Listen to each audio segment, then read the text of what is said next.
बच्चों को सूचना मिल गई उतने बच्चे उपलब्ध हैं और जिनको सूचना नहीं मिली वो उपलब्ध हो जाए। ठीक है, कल शाहवानों की जजमेंट में बात कर रहे थे। अब ये केवल ना टूटे, ये मेरी निजी केवल है कि ये समझ लो, चंदा डलवालू मैंने 2-2 रुपए में ला के रखे। ठीक है, तो एटलीस्ट हमने शाहवानों जजमेंट में जब पढ़ा था, ध्यान से समझिएगा, इसके लिए लॉक कर लो। अब ओरिएंटेशन चेंज नहीं होगा ऐसे। अब देखो फाइनली शाहवानों जजमेंट के बाद अब इसमें तुम्हें ये बेनिफिट मिल जाएगा, डिजी बोर्ड वाला आनंद ले पाओगे तो पूरी तरीके से, क्योंकि ये डिजिटल बोर्ड वाला ही सिस्टम है। ठीक है, अब ध्यान से समझना, कल हम लोगों ने बात करी थी कि 125 मिनट में क्या होता है, शाहवानों जजमेंट पूरा पढ़ लिया था। ठीक है ना, तो तुम लोगों के लिए मीम भी मैं तो दिखा नहीं पाया था किसी कारणवश, आज देख लो तो। ठीक है, जॉनी डेप वाला मीम, इधर सामने से बाजार ये वाला डोर बंद कर दो, बाजार ये वाला जो है दरवाजा वो बंद कर दीजिए, पूरा नहीं थोड़ा। अरे ऑक्सीजन सप्लाई दोगे बच्चों को कि नहीं?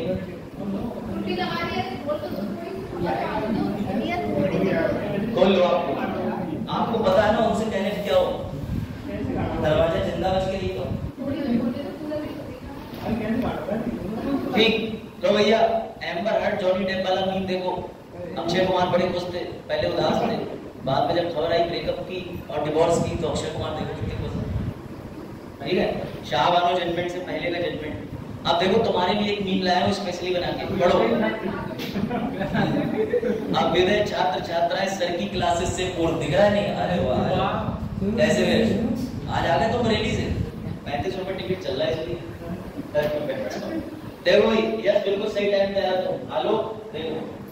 अब विदय छात्र छात्राएं सर की क्लासेस से पूर्व, ठीक ऐसी स्थिति थी, आई जल्दी आ जाइए।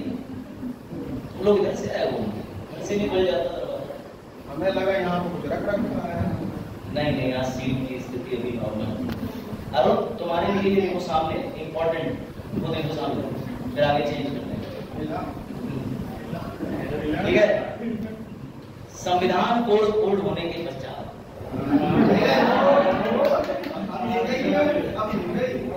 रेडिकल चेंज होने, समझ लो, तो तुम्हें बॉर्नवीटा वाला डोज मिल रहा है यहाँ मुफ्त क्लासेस में, तो तुम सारी क्लासें एंजॉय करो। ठीक है, चलो भाई, आज आगे हम पढ़ेंगे आर्टिकल 45। अब तुम्हें डिजी बोर्ड वाला आनंद भी मिलेगा और जूम आउट सब हो जाएगा। ठीक है, चलो सबसे पहली बात ये, कल हम लोगों ने आर्टिकल 44 क्या हुआ, कल बाहर जाना है वहां से।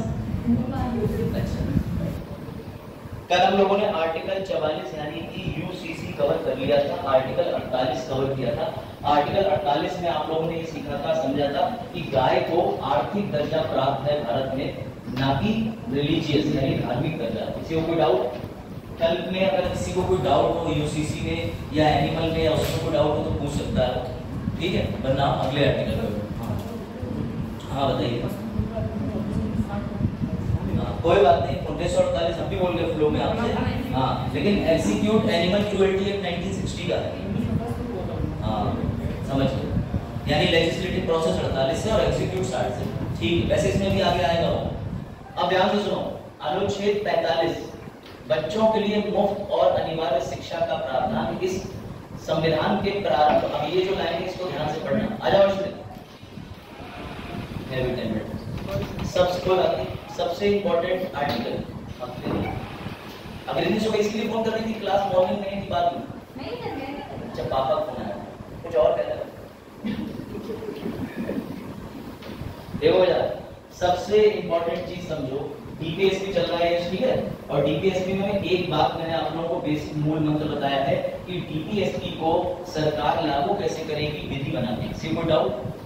और क्या ये सरकार पर बाइंडिंग है? हाँ जी। क्या ये कोर्ट में ले जाई जा सकती है? नो। क्लियर? 3 बातें याद रखना कि डीपीएसपी यानी राज्य के नीति निर्देशक तत्व सरकार पर बाध्यकारी तो है, परंतु उन्हें कोई भी नागरिक या गैर नागरिक न्यायालय नहीं ले जा सकता। ठीक है। दूसरी बात ये कि क्या डीपीएसपी कोर्ट में डायरेक्टली आप ले जा सकते हो? तो नहीं ले जा सकते। सरकार उनकी पूर्ति कैसे करेगी? तो सरकार बनाएगी विधि, सरकार बनाएगी विधि। अब आप में से मैं सबसे एक बेसिक चीज पूछना चाहता हूँ, कितने लोग ये जानते हैं कि गवर्नमेंट ने यहाँ शिक्षा निःशुल्क कर रखी है भारत में, वो भी एक उम्र तक, एक आयु तक, 6 से 14 वर्ष, जो सभी ने पढ़ा होगा। आप में से कितने लोग इस बात से सहमत हैं? आ जाइए, आप में से कितने लोग इस बात से सहमत हैं कि भारत में निःशुल्क शिक्षा अच्छी और बेहतर प्रदान की जाती है? हाँ बताओ, निःशुल्क शिक्षा अच्छी प्रदान करी जाती है। हाँ बताओ, बेहतर है? कितने लोग सहमत हैं? सही है खराब? अच्छा, आज आलू आधा किलो नहीं, शुक्रिया। मैं इसलिए इसको इतना डिस्कस कर रहा हूँ, लास्ट टाइम मेंस में सीधे क्वेश्चन आया था, मेंस में डायरेक्टली क्वेश्चन आया था, तब भी हम पढ़ रहे थे। अब बात बताइए वजह, अब बात ठीक है, ठीक है, बिल्कुल सही। अच्छा, इनका मानना है कि निजी स्कूलों में भी शिक्षा निःशुल्क करनी चाहिए। हालांकि निजी स्कूलों में भी हमने 25% IT वाला आरक्षण तो सरकार ने लागू करा है 15 के अंदर, लेकिन मैं भी बताऊंगा। सबसे बड़ा सवाल ये था कि जब बाबा साहेब ने मौलिक अधिकार का संरचना और निर्माण करी थी, तो उन्होंने DPSP को इस वजह से डाला था भाग 4 में कि कल को जैसे जैसे सरकार के पास अवेलेबिलिटी यानी उपलब्धता होगी, तो प्रमोद क्या होगा कि सरकार धीरे धीरे करके आपको वो फैसिलिटी देती रहेगी। जब देश आजाद हुआ तो ना हम पे ठीक से खाने को था, ना हमारे पास औद्योगिकरण था, हम बहुत पिछड़े हुए थे, क्योंकि अंग्रेज अपने साथ भर के ले गए थे समस्त चीजें, सब कुछ। आपको पता है, फतेहपुर सीकरी जाइएगा और फतेहपुर सीकरी में बुलंद दरवाजा, उसके अंदर जाइएगा, कभी जो है अकबर का वहां पे किला है, आपको पता होगा, जो उसने गुजरात विजय पे बनाया था, तो वहां पर सोने का झूमर लटकता था, कभी सोने का, तो अंग्रेज झूमर भी काट के ले गए, उसकी जगह तांबे का डाल देते, जैसे भारतीयों को पता ही नहीं हुआ तांबे का, तो उन्होंने सब कुछ छीन लिया, जो भी बचा था, जो काम की चीज लगी थी उतारी और ले गए, और फिर वहां जाके म्यूजियम में लिख दिया। अभी सवाल ये भी आएगा कि सर हम उन चीजों को वापस क्यों नहीं ला सकते, तुम्हारा सवाल ये भी हो सकता है। तो एक आर्टिकल आज मैं लिख के लाया हूँ, वो आर्टिकल ये भी बताएगा कि राष्ट्रीय धरोहर क्या होती है, कैसे वापस ली जाती है, कैसे चली जाती है, ये भी कवर करेंगे, ठीक। तो बाबा साहेब ने जब ये आर्टिकल बनाया, तो बाबा साहेब के सामने सबसे पहले इंपॉर्टेंट सवाल ये था कि आर्टिकल 21 सभी ने पढ़ा होगा, और आर्टिकल 21 यानी कि अनुच्छेद 21 के अंदर एक बात कही गई है कि तुम्हें 2 तरीके से जीवन जीने का अधिकार है। पहला चॉइस, जो चीज तुम्हें पसंद है वो करने का, और दूसरा गरिमापूर्ण जीवन है। अगर आज आप कहीं भी बाहर निकलते हो, तो जो व्यक्ति सब्जी बेच रहा है या जो व्यक्ति ई रिक्शा चला रहा है, आपका उसके प्रति नजरिया भले ही आप कितने अच्छे हो खराब होगा और बदलेगा। अरे इसने बचपन में पढ़ाई नहीं करी होगी, इसने बचपन में मेहनत नहीं करी होगी, अगर आज ये मेहनत कर लेता तो ये भी कुछ पढ़ लिख के बन जाता, होता है या नहीं। और इतना ही छोड़ो, मुझे तो बचपन में एग्जाम्पल भी दिए जाते थे कि बेटा पढ़ लिख लो वरना तुम्हें खेला दिलवा देते, तो दिल को रिक्शा चलाना पड़ेगा। हमारा चरण के घर वाले लग रहा है पड़ोसी, ठीक है, चरण निकलवाया तो नहीं था हमने 2500 वाला नीलम कंपनी के आते थे। सोनू कह रहा सर हाँ बिल्कुल सही। तो फिलहाल पहले घर वाले ऐसे कहते थे 2500 तो उस समय की बात हो रही है, उस समय की नहीं तो रसीद रखी है ना, रसीद रखी है। अब तो फिलहाल इस समय वो चल रही है, अपने साथ वो तो सर 2 लाख के। चलो इस पे हम ही पूरा डिस्कशन करेंगे, ये टॉपिक बच्चों का बैकअप प्लान क्या होना चाहिए, रिक्शा की ट्रेन। देखो अब ध्यान से सुनो, बाजार सामने सवाल ये था, बाबा साहेब ने ये कहा कि शिक्षा आर्टिकल 21 के तहत किसी भी व्यक्ति के लिए चॉइस और डिग्निटी देती है। चॉइस कैसे, अगर आप बेटर पढ़ जाओगे तो आपके पास नौकरियों के अवसर की चॉइस है, आप और ज्यादा अच्छे से तैयारी कर लोगे तो फिर आपके पास शादी की भी चॉइस होगी, कॉलेज में सेम अच्छी लड़की पढ़ी लिखी मिल जाएगी, लवासना चले जाओगे और बढ़िया चॉइस होगी, आप भी IAS बन जाओगे, वो भी IPS बन जाएगी, चॉइस होगी। डिग्निटी कैसे, अब डिग्निटी का मतलब ये है कि मेरी एज के बहुत से बच्चे कोई काम नहीं करते, घर वाले उनसे कहते हैं अरे तुम तो भैया हमारी शादी पे बोझ हो, लेकिन हम पढ़ा रहे हैं, तुम लोगों की रिस्पेक्ट मिल रही, घर वाले भी 2 टाइम का खाना दे ही रहे हैं, सर 3 टाइम का होता है, हाँ बेटा 1 टाइम नहीं होता, ठीक है, वो तो बात है, तो समझो। लेकिन जब देश आजाद हुआ, हाँ क्या बोलते, अब ध्यान से सुनिए, जब देश आजाद हुआ तो देश में शिक्षा के लिए हमारा देश तैयार नहीं था, तब बाबा साहेब ने कहा कि मैं तुम्हें ये निर्देश दे रहा हूं, डायरेक्शन दे रहा हूं DPSP के जरिए कि तुम देश आजाद के कितने वर्ष के भीतर बच्चों के लिए शिक्षा मुफ्त और अनिवार्य करोगे। साफ साफ लिखा है तुम्हारा प्रीलिम्स का क्वेश्चन, ये कॉन्स्टिट्यूशन की लाइन है, वहीं से उठा के कॉपी पेस्ट करा है मैंने। प्रारंभ से 10 साल की अवधि, अब ध्यान से सुनना, अब वो जो 10 साल की अवधि है ना, वो 10 साल की अवधि तुम्हारी कहां तक पहुंचेगी ये देखना है। 10 साल 1950 में देश का संविधान लागू हुआ, 50 से 10 साल 60, 20 साल 30 साल, ये सिलसिला चले ही पड़ा और जब ये सिलसिला चल रहा था तो एक दिन सुप्रीम कोर्ट के पास सबसे पहला केस पहुंचा कि 10 साल के अंदर कि 10 निकाल तुम्हें तो इस पे नहीं बात करेगा भैया, नहीं चलेगा मुझे पता है।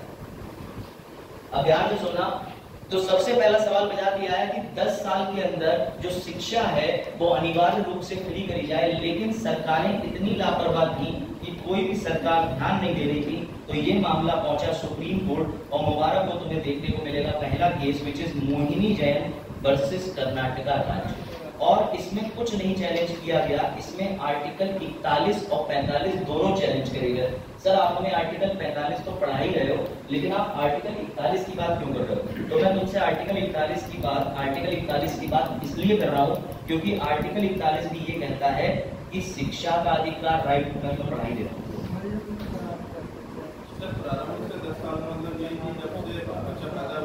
नहीं, जब से बच्चा पैदा हुआ तब से नहीं, जब से देश आजाद हुआ उसके 10 साल के अंदर तुम्हें एजुकेशन फ्री कर दी है ऑल ओवर इंडिया, अनिवार्य शिक्षा देनी है, ये कहना था उनका।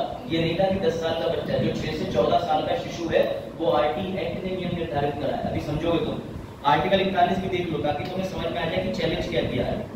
कुछ मामलों में काम, शिक्षा और सार्वजनिक सहायता का अधिकार राज्य अपनी आर्थिक क्षमता और विकास की सीमा के भीतर, लेकिन एक वर्ड पकड़ लो कि यहाँ एजुकेशन आ रहा है। अगर कोई इंग्लिश में है तो राइट टू वर्क लिखा है, right to education, right to public assistant. अब ये वाला जो दोनों आर्टिकल है यानी कि 41 वाला और 45 वाला, ये सुप्रीम कोर्ट में चैलेंज कर दिए गए और अब आएगा तुम्हें आनंद, क्योंकि अब पहुंच रहे हैं सुप्रीम कोर्ट के पास।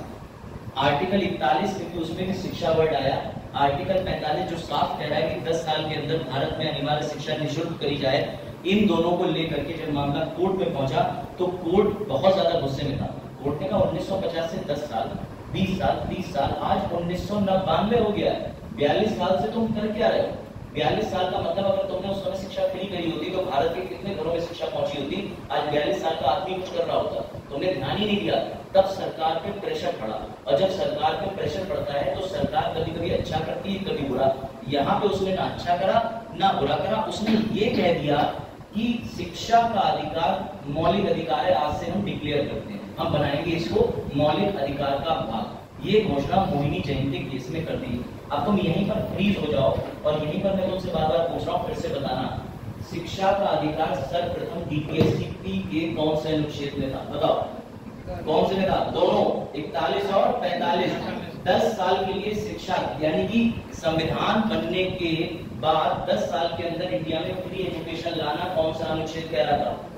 आर्टिकल 45। मामला कोर्ट में पहली बार गया कि 10 साल के अंदर लागू नहीं हो पाया, कौन सा केस था? मोहिनी जैन बनाम कर्नाटका राज्य। इस केस में क्या निर्णित हुआ? इसमें निर्णित हुआ कि शिक्षा का अधिकार हम मौलिक अधिकार बना देंगे। कोई डाउट?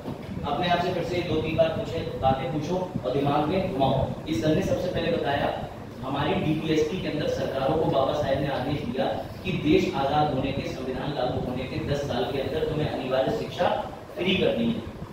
क्लियर? यही बात आर्टिकल 41 को छूटी है। क्यों? आर्टिकल 41 में भी क्या लिखा है? Right to education. तो हमने ये दोनों ही आर्टिकल उठा के चैलेंज कर दिए कोर्ट में। क्यों? क्योंकि 10 साल संविधान लागू होने के बाद भी कहीं पे अनिवार्य शिक्षा फ्री नहीं हुई। जब फ्री नहीं हुई तो सुप्रीम कोर्ट का दरवाजा खटखटाया। तब सुप्रीम कोर्ट ने कहा कि हाँ, आर्टिकल 41 और 45 में जो लिखा है वो बाबा साहेब ने इसीलिए कहा था कि देश आजाद होने के 10 साल में शिक्षा फ्री करो। क्यों नहीं करी? तब जाकर के इस केस में डिक्लेयर हुआ, सरकारों ने कहा कि अब हम शिक्षा के अधिकार को मौलिक अधिकार में परिवर्तित कर देंगे या बना देंगे। मेरी बात समझना। साथ ही उन्होंने ये भी हवाला दिया कि अभी इंडिया और चीजों से परेशान है, अभी हमारे पास फाउंडेशन, पैसा, डेवलपमेंट, अच्छी यूनिवर्सिटी नहीं है, ऐसा था। अब ध्यान से सुनना, ये वाला केस तो चला ही चला 1992 में। इसके ठीक अगले साल जैसे ही गवर्नमेंट अपने मामले से फिर से बैकआउट करी, पीछे हटी, तुरंत ही एक केस और डाल दिया गया। उस केस का नाम था उन्नी कृष्णन केस, जेपी उन्नी कृष्णन केस। ये एग्जैक्टली तुम्हें मेंस में लिखना ही लिखना है एजुकेशन में जब भी कोई आएगा। और ये क्यों इंपॉर्टेंट है? क्योंकि नई एजुकेशन पॉलिसी में क्वेश्चन बनने के चांस है मेंस में, एनईपी 2020। कोई डाउट? तो इसलिए तुम्हें ये केसेस पता होना चाहिए, कौन कौन से अनुच्छेद है जो शिक्षा के अधिकार को छूते हैं वो पता होना चाहिए। ठीक, जेपी उन्नीकृष्णन में अब देखो, मैंने अभी तुम्हें थोड़ी देर पहले बताया कि आर्टिकल 21 बात करता है चॉइस की और डिग्निटी की, बताया। तो अब उन्नीकृष्णन केस में तीनों चीजें चैलेंज हो गई, यानी उन्नीकृष्णन केस में आर्टिकल 21 भी चैलेंज हो गया, 41 भी चैलेंज हो गया, 45 भी चैलेंज हो गया, तीनों चैलेंज हो गए। अब यहाँ पे भी एक बड़ा कड़ी सिचुएशन निकल के कहां से आ गया, कोई बात नहीं, चिंता नहीं, ठीक है। अब ध्यान से सुनना, जेपी वाले केस में एक और इंपॉर्टेंट चीज निकल गई कि आर्टिकल 21, 41, 45 तुम तो तीनों को एक साथ पढ़ने की बात कर रहे थे, इंप्लीमेंट करो। तब गवर्नमेंट ने हार करके इस केस के बाद 86th कॉन्स्टिट्यूशन अमेंडमेंट करा, और ये संशोधन फिर से सुन लो, मैं भी पूरी बात रिपीट करूंगा, तुम्हारे ऊपर से बाउंसर जाएगा, मुझे पता है। 86वां संविधान संशोधन 2002 में हुआ। ये पहला ऐसा संवैधानिक संशोधन है जो डीपीएसपी, मौलिक अधिकार और फंडामेंटल ड्यूटी तीनों को प्रभावित करता है। इसकी खासियत ये है, प्रीलिम्स में ये तीनों इसी की तरह लिखे हुए मिलेंगे कि आर्टिकल 21 के अंदर का यानी ए जोड़ा, वो मौलिक अधिकार थे। आर्टिकल 45 को बदलाव किया, वो डीपीएसपी था। 51 के का के जोड़ दिया गया, जिससे मौलिक कर्तव्य बन गया। इससे तीनों पे प्रभाव डाला।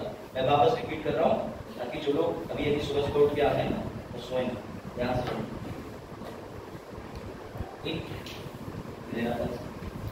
देखो, मैंने आपको एक बेसिक चीज बताई, आर्टिकल 45 हम पढ़ रहे हैं, कल यूसीसी वगैरह हमने सब कवर कर लिया।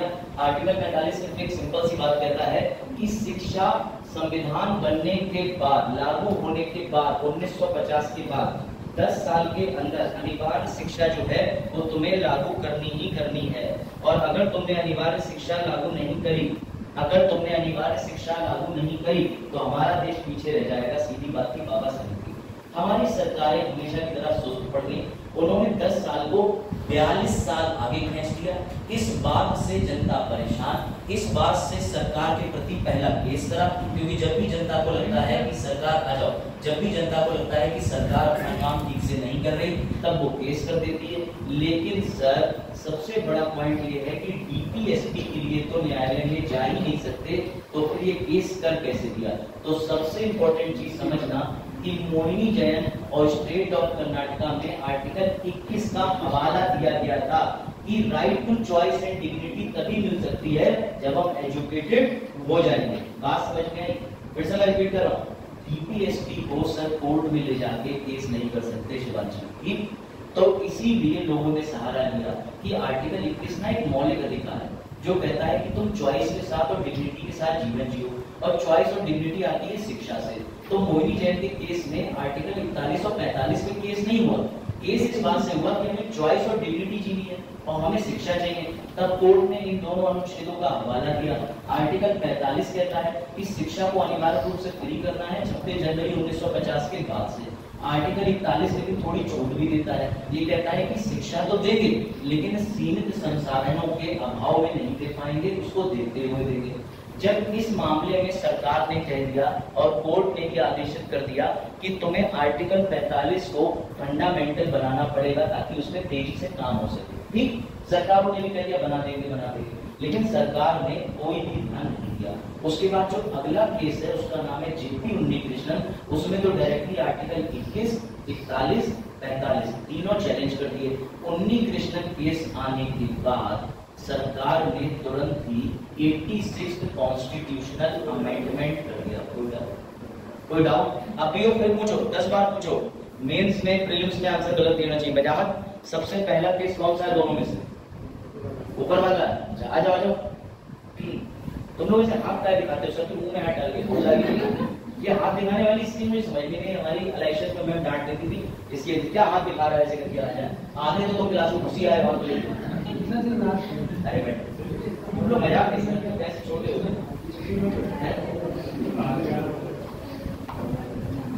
मजाक ही समझ पाते, मजाक। चलो तभी मैं कहता हूँ हाँ अग्रणी क्या हुआ? कोई डाउट है पूछो, मुझसे पूछ लो। पैसे मैं ले रहा हूँ, मैंने पढ़ा। हाँ मजाक, हाँ सुन लो मजाक का क्वेश्चन इसी से रिलेटेड हो। बुआ की मौसी की बेटी का नाम हो, कुछ योजना ऐसी होती है गवर्नमेंट की। हाँ कुछ योजना ऐसी नहीं होता है, रिजर्वेशन दिया, ठीक है। इनका सवाल ये, कुछ योजना ऐसी होती सरकार की जिसमें रिजर्वेशन नहीं होता, क्या हम रिजर्वेशन पढ़ रहे हैं? क्या हम रिजर्वेशन पढ़ रहे हैं? डीपीएसपी ने इस टॉपिक को क्लियर करने के बाद अभी आपका जो डाउट है मैं खुद ले लूंगा, लेकिन आप टॉपिक से मत भटकिए, उसका मुझे रिजर्वेशन पूरा दोबारा समझाना नहीं। इसका एग्जांपल मैं बाद में दूंगा, आप क्वेश्चन याद रखो, आप पूछिए। बस इधर हो गया सब? क्या हुआ नीरज? आप बताओ।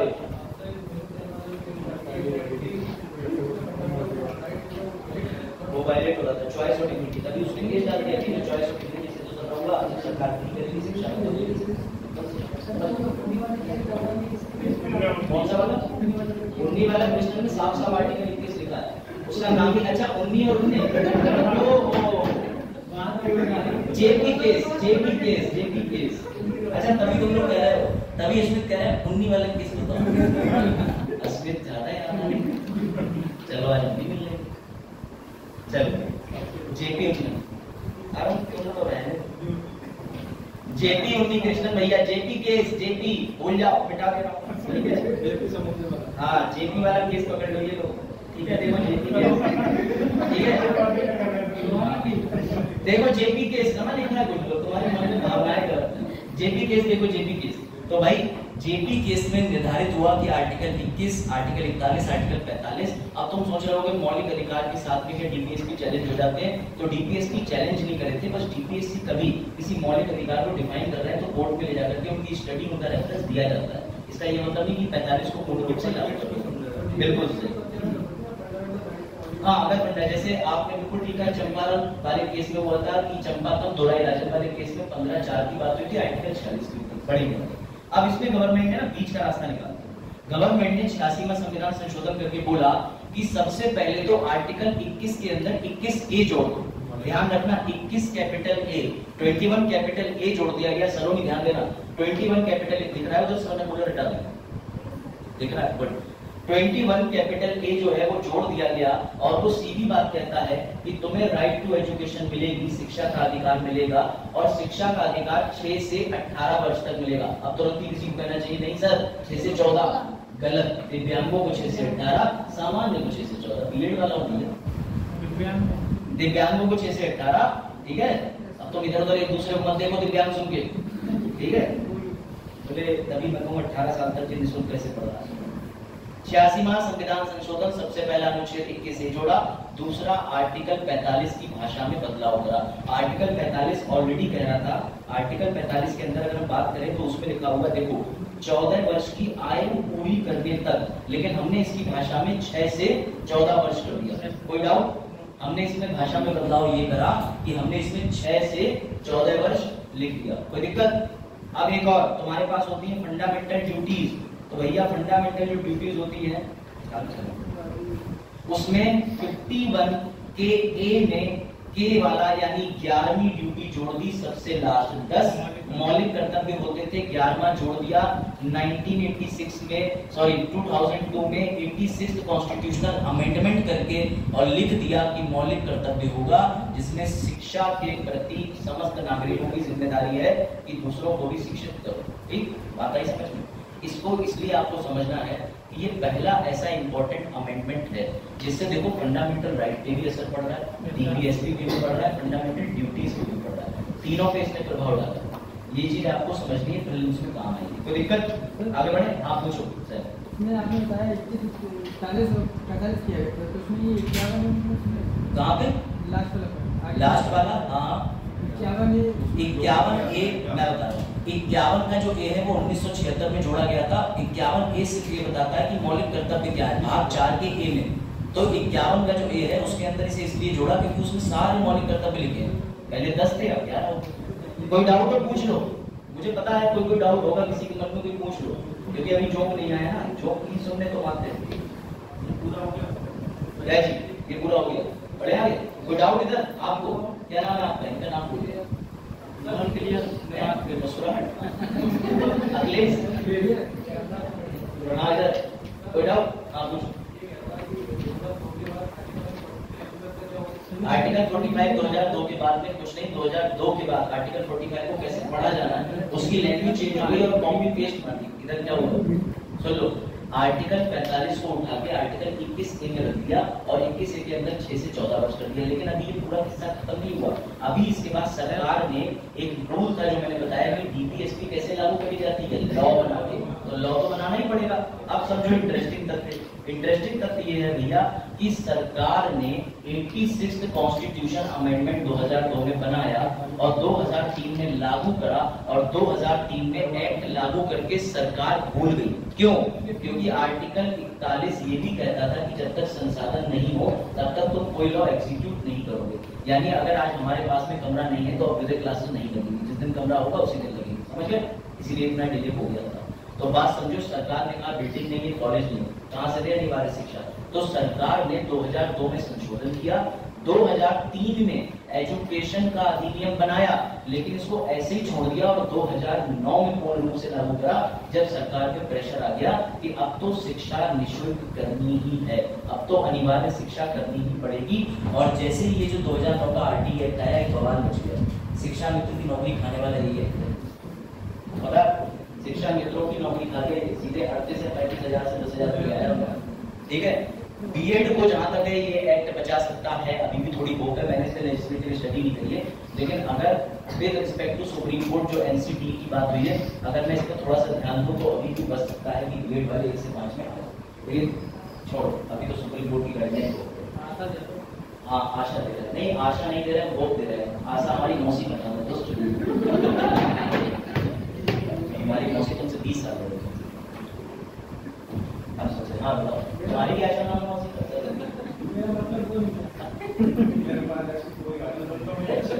हाँ बताओ सर, जो क्या कहते हैं, आपने बताया कि इमिग्रेशन केस में हुआ, तो उसमें जो कहा गया था कि शिक्षा को निजीकरण हो या प्राइवेट, मतलब सरकार राज्य के हाथ में है कि वो कैसे भी उसे निःशुल्क शिक्षा प्रदान करे। अगर उसके बाद अपनी व्यवस्था या निजी संस्थान सुन लो, सवाल सुन लो, फिर यूपीएससी का क्वेश्चन है। हाँ तो सर, उसमें ये साफ तौर पर ये कहा गया कि शिक्षा का व्यवसायीकरण नहीं होना चाहिए। देखो, इंडिया में एक, ध्यान से सुनना मेरी बात, इसका एक बिल्कुल व्यवहारिक आंसर है। और उन्होंने ये क्वेश्चन पूछा कि उन्नी कृष्णन जेपी कृष्णन केस, ठीक है, जेपी कृष्णन, इधर सुन लो ध्यान से। जेपी कृष्णन केस में ये हेड हुआ कि अब कभी भी शिक्षा का निजीकरण या व्यवसायीकरण नहीं होना चाहिए, ऐसा ही कह रहा है जो उस किताब में लिखा हुआ है। मैं इसे पूरा कर देता हूँ। 1950 से तुम्हें एक्ट कितने साल बाद मिला जरा बताना? 2009 में लागू हुआ। कितने वर्ष हो गए? 59 ईयर। सरकार से एक ही बात कही सर, तब मिला जब किसी ने केस करा। अब मेरी बात सुनो, जब 59 वर्ष में तुम्हें वो चीज दी जा रही है जो संविधान निर्माता कह गए, तो जब बात आई फाउंडेशन की तो प्राइवेट कोचिंग वाले और प्राइवेट वाले स्कूल वाले आगे आए, बोले तुम्हारा नहीं पता, हम इंडिया को आगे ले जाएंगे पैसों पे। तो मजबूरी है सरकार की। तब भी सरकार ने 15 का छठा संशोधन करके और भी चेंजेस करके जितने भी स्कूल हैं उनमें 25% किन बच्चों को आरटीई के तहत एडमिशन लेके सरकार डालती है, निःशुल्क शिक्षा देती है। प्राइवेट में कोई पैसा नहीं लगता, नियम इसको पढ़ना। प्राइवेट स्कूल में कोई भी पता नहीं, लिस्ट निकलती है। एग्जैक्टली। तो जो लिस्ट निकलती है, प्राइवेट स्कूल निजीकरण और व्यवसायीकरण नहीं कर रहे, लेकिन वो सरकार की लापरवाही का फायदा लेते। अगर गवर्नमेंट स्कूल दिल्ली मॉडल पे आ जाए तो फिर आप जाओगे प्राइवेट स्कूल, भेजोगे किसी को? समझ गए? सरकारी स्कूलों की बेहतर शिक्षा पे दबाव दिया जाता है, लेकिन सरकारी स्कूलों में बेहतर शिक्षा होना वैसा ही है जैसे तुम्हें सोने की कुल्हाड़ी वाली परी मिलना। सुनिए ना, बचपन में कभी था, पहले सोने की लाती थी, चांदी वाली नहीं पड़ी तुमने। चलो अब भाई अगले आर्टिकल में चले। इसमें कोई डाउट? इसमें कोई डाउट? सुपर रिवीजन एक बार और लास्ट। सर आर्टिकल 45 10 साल के अंदर बात करता था अनिवार्य शिक्षा नहीं कर पाई सरकार। मोहिनी जैन केस हुआ, मोहिनी जैन केस में सरकार ने कहा कि हम प्रयास कर रहे हैं, इसको मौलिक अधिकार बना देंगे। हाल ही में जब मौलिक अधिकार नहीं बनाया तो उन्नी कृष्णन केस हुआ, जेपी उन्नी कृष्णन केस जी। और उन्नी कृष्णन केस में ये हेड हुआ कि आर्टिकल 21, 41, 45 को 3 एक साथ पढ़ा जाएगा और सरकार की मजबूरी हुई। तब सरकार ने 86 कॉन्स्टिट्यूशन अमेंडमेंट करा 2002 में और उसी समय एक्ट बनाया आरटीई और उसे 2002 में बनाने के बाद 2003 में निलंबित कर दिया। खत्म नहीं करा, वायलेट नहीं करा। निलंबित का मतलब सस्पेंड कर दिया कि हम इसे टेम्पररी लागू नहीं कर रहे किन्हीं कारणवश। क्यों? क्योंकि संसाधन नहीं। उसके बाद 2009 में इस एक्ट को जब लागू किया गया तो अच्छे से लागू किया गया। आ जाओ, समझ गए? 2009 के बाद से आरटी एक्ट भारत में दौड़ रहा, कोई समस्या? सर इस एक्ट में क्या है, 25% प्राइवेट स्कूलों में भी बच्चों को निःशुल्क शिक्षा मिलती है। इसी एक्ट में 6 से 14, 6 से 18 वर्ष तक की शिक्षा के प्रावधान है। इसी में ये लिखा है कि 35 बच्चों के एक शिक्षक होगा, जो तुम पढ़ते हो एनसीएफ रूल्स, ठीक है, वो सब इसी में दिए हुए हैं। बढ़िया बे, अब आ जाओगे आर्टिकल 46 पे, ठीक? पहले चंपाकों का केस, चलो बाद में देखो। आर्टिकल 46 ध्यान से समझना क्या कहता है, ये चीज समझ लो, आगे ज्यादा डाउट क्लियर हो जाएगा। ये वो आर्टिकल है जिसमें मैंने तुम्हें, अगर अच्छे से याद हो तो मैंने तुम्हें दो चीज बताई थी कि वर्ग में और क्लास में, या इंग्लिश में बोलो सेक्शन में, तो डिफरेंस क्या होता है, तुम्हें याद आ रहा है? कि सर आपने बताया था इकोनॉमिक वीकर सेक्शन ईडब्ल्यूएस कैसे एक क्लास से भिन्न है। अब मैं एक बार रिपीट कर दे रहा हूँ ताकि तुम्हें मेरी सारी बातें याद आ जाए। चंपाकम दोराईराजन का केस हुआ था, एमबीबीएस की स्टूडेंट ने यूनिवर्सिटी ऑफ मद्रास में एडमिशन लेने गई। जब वो यूनिवर्सिटी ऑफ मद्रास में एडमिशन लेने गई, चंपाकम केस हम लोग समझ रहे हैं, जब वो एडमिशन लेने गई तो वहां ये कह दिया गया कि 1927 का मद्रास का एक नियम है और ये नियम यूनिवर्सिटीज पे लागू है। इस नियम के चलते हम तुम्हें अपनी यूनिवर्सिटी में सीट नहीं दे सकते, क्योंकि चंपाकम ब्राह्मण थी, यानी जनरल सामान्य जाति की थी। तो उन्होंने कहा कि this is independent India, are you mad? तुमने लग रहा है आर्टिकल 15 का एक नहीं पढ़ा मौलिक अधिकार, जो कहता है कि धर्म, जाति, लिंग और रंग एवं स्थान के आधार पर 5 उदाहरण, किसी भी आधार पर आरक्षण नहीं दिया जा सकता और कोई आरक्षण की बात किसी अनुच्छेद में नहीं हुई। जब चंपाकम ने ये बात कही तो उन्होंने कहा कि इतना तो हमें पता नहीं है और हम तो तुम्हें अपने यहाँ सीट नहीं देंगे। तब चंपाकम चली गई कोर्ट में, और जब वो कोर्ट में गई तो कोर्ट में जाने के बाद न्यायालय ने कहा कि बताइए आपको क्या प्रॉब्लम है। तो उन्होंने कहा कि आरक्षण दे रहे हैं, लेकिन आरक्षण की कोई व्यवस्था संविधान में नहीं है। और चंपाकम दोराईराजन केस जीत गई, मेरी बात समझना, केस जीत गई, एडमिशन मिल गया। ये बात नेहरू जी को बड़ा खराब लगी, क्यों? क्योंकि नेहरू जी पहले दिन से ही समता, इक्वालिटी और इक्विटी दोनों देना चाहते थे संविधान में। तो उन्होंने क्या करा, उन्होंने अपने best friend B R Ambedkar ji को फोन किया और बोले ये तो गलत हो गया, आरक्षण की तो बात ही नहीं।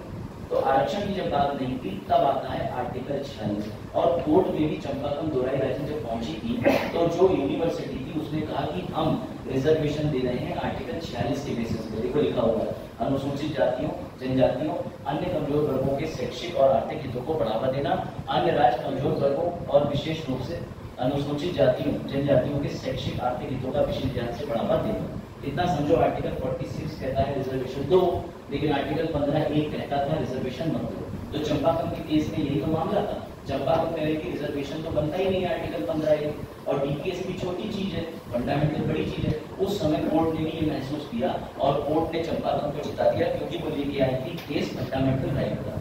लेकिन जब नेहरू जी के मामले में ये बात आई और उन्होंने अम्बेडकर जी से सलाह मशवरा करा, तब ध्यान से समझना, अगर तुम पानी को एक टेस्ट ट्यूब में लेके बहुत देर उबालोगे तो उसमें से क्या निकलेगा? भाप। और अगर वही भाप ऊपर प्रकृति में जाएगी और उसे ठंडक मिलेगी तो क्या हो जाएगी?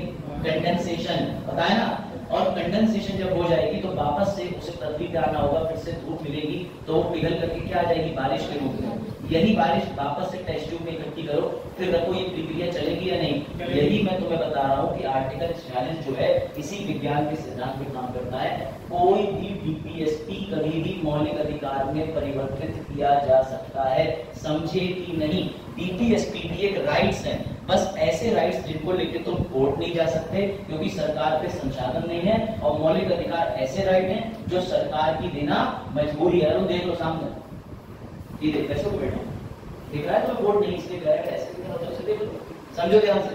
चंपाकम के केस की बात फिर से, आर्टिकल 46 कहता था कि अनुसूचित जनजाति और जो भी रिजर्वेशन की बात करता था। बाबा साहेब ने कोई नया काम नहीं करा, उन्होंने आर्टिकल 46 को उठाया और कंट्रोल+C कंट्रोल+V मार दिया 15(4) के रूप में। मेरी बात समझना। लेकिन यहाँ गेम सरकार खेल गई। कैसे खेल गई? अब वो ये समझो कि हिंदी में अगर तुम पढ़ोगे तो हिंदी में तुम्हें कहीं पे भी वर्ग के अलावा कुछ नहीं दिखेगा, कि कमजोर वर्गों में, अंडरलाइन कर दे रहा हूँ दूसरे कलर से ताकि तुम्हें थोड़ा सा मैच हो जाए। ये लिखा है वर्गों, लिखा है, दिखा। अब इंग्लिश में आ जाओ, इंग्लिश में क्या लिखा है? सेक्शन लिखा है, लेकिन आर्टिकल 15(4) में लिखा है क्लास। क्या लिखा है? क्लास। और क्लास का और सेक्शन का अंतर समझो। एक महिला दिल्ली में है और दिल्ली वाली महिला पीलीभीत के गणेशपुर गोटिया गांव के कंपैरिजन में ऐसा माना जाएगा कि ज्यादा पढ़ी लिखी है, ज्यादा मौके हैं, ज्यादा नौकरी करने के अवसर, ये तो मानते हो ना। ज्यादा उन्नत है, ज्यादा एम्पावर्ड है, सीधी बात। लेकिन अगर हम गणेशपुर मोटिया वाली एक महिला को कंपेयर करें तो आमतौर पर वो कृषि कार्य कर रही होगी, घर कार्य कर रही होगी। लेकिन जब आरक्षण की बात आएगी तो दिल्ली की महिला को भी आरक्षण उतना ही मिलेगा और गणेशपुर मोटिया वाली को भी उतना ही आरक्षण मिलेगा। क्यों? क्योंकि उन्हें क्लास का आरक्षण दिया जा रहा है। क्लास का कौन सा आरक्षण? क्लास का।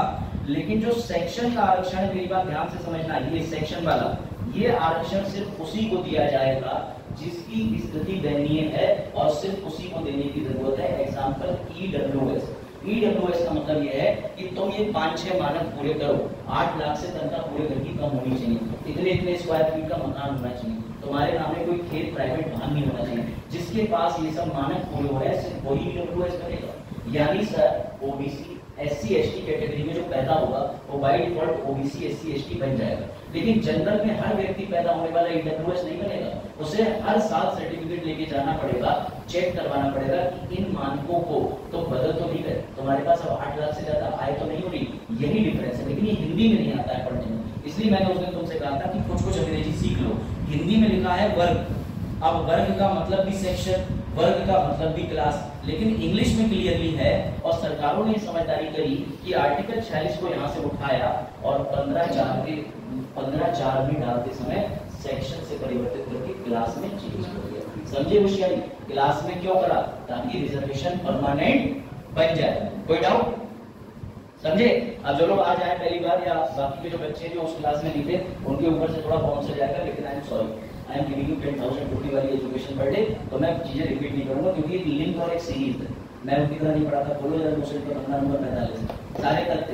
हाँ, भारत 26 जनवरी 1950 को आजाद हुआ था 1950। बेटी तुम्हें तो आ गया 1 नंबर, ठीक है। अब अंग्रेजी कह रही है ऐसे तो सर का पेपर ही निकल जाएगा।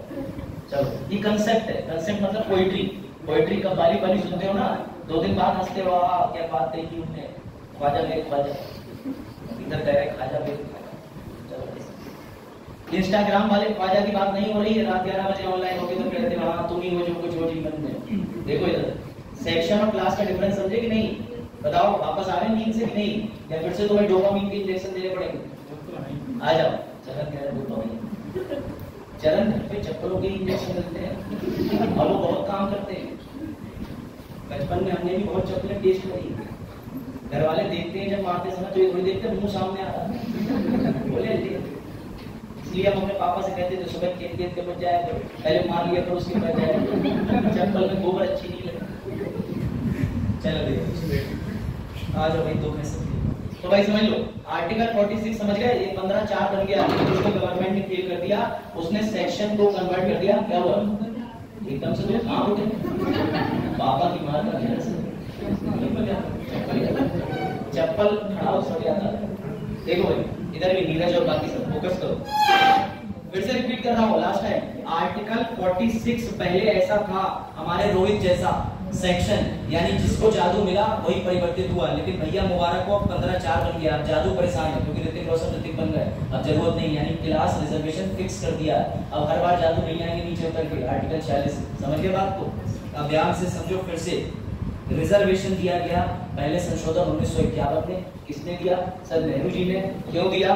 क्योंकि चंपाकम दोराया केस जीत रही थी जनरल रिजर्वेशन कोटे पे, और उन्होंने कह दिया था कोई रिजर्वेशन नहीं होता, ऐसी कोई नाम की चीज नहीं होती। बाबा साहेब बोले होती है, हम लाके दिखाएंगे। आर्टिकल 46 जो भी डीपीएसपी है इसने पावर दी थी कि तुम कन्वर्ट करके 15(4) बना दो। बात आई? तो सर क्या डीपीएसपी को हम कभी भी फंडामेंटल राइट बना सकते हैं? जी हाँ। इससे पहले जो आर्टिकल 45 था और जो तुम बड़ी खुशी खुशी से पढ़ रहे थे, वो भी आर्टिकल 21 से बनाया कि नहीं बनाया? समझ में आई बात? सर इसका मतलब डीपीएस भी दूध है, हम पनीर और खोया सब बना सकते हैं। हाँ, समझे बाजार?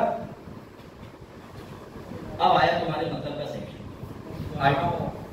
देखा चरण? लापरवाही का नतीजा। मेरे घर के पास से इसलिए तो मैंने फोटो डाला।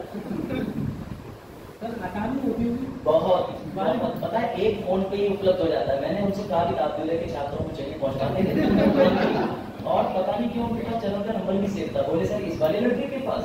बोलिए तो झूम और केस मैडम वाला।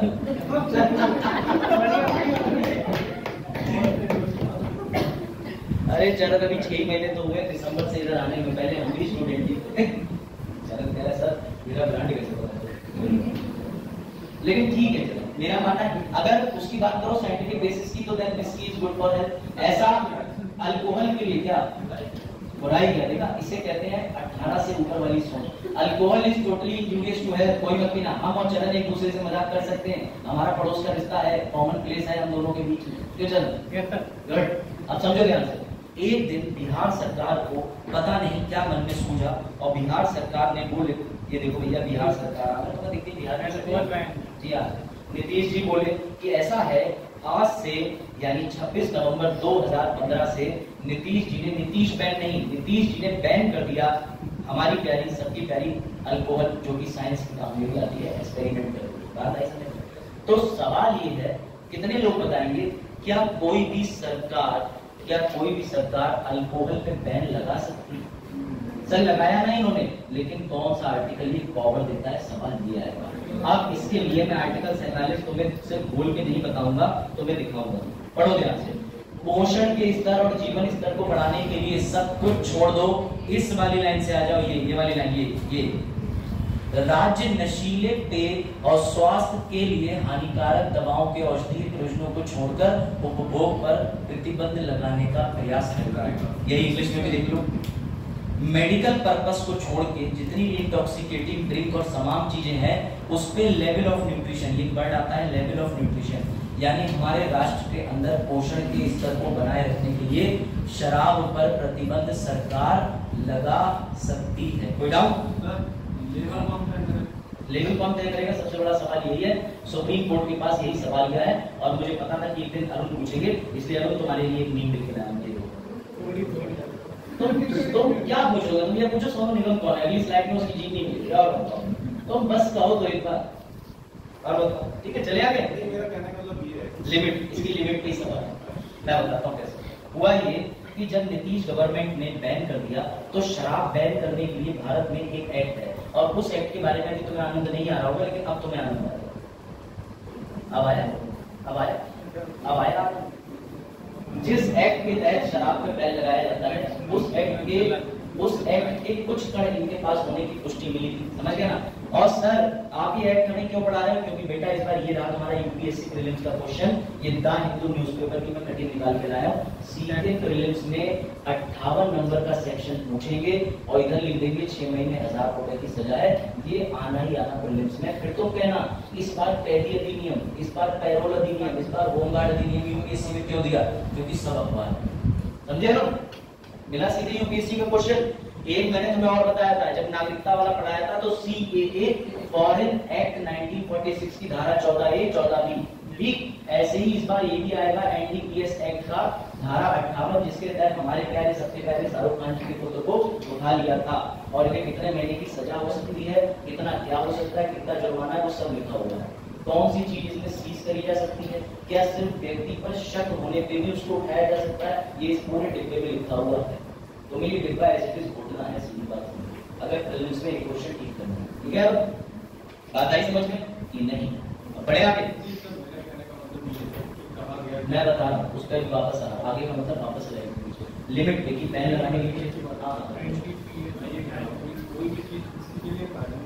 किसी के लिए नुकसानदेह हो सकती है, यही मैं तुम्हें बता रहा हूँ। देखो तुम सवाल जो अरुण ने पूछा है, उससे पहले तुम्हें एक चीज ये समझनी होगी कि जब भी कोई सरकार बैन लगाती है तो सरकार के पास बैन लगाने के लिए अनुच्छेद 47 है, और 47 ये कहता है कि कोई भी चीज पे प्रतिबंध लगाने का प्रयास करेगी, लेकिन मेडिसिन कारक छोड़ देगी। जैसे कॉरेक्स सिरप में अल्कोहल पड़ती है, तो उसके लिए राज्य के अंदर अल्कोहल के जाएगी नहीं जाएगी, यूज भी होगी, लेकिन मेडिसिनल पर्पस पे प्रतिबंध नहीं लगा सकती। क्लियर? आपने सैनिटाइजर का यूज करा?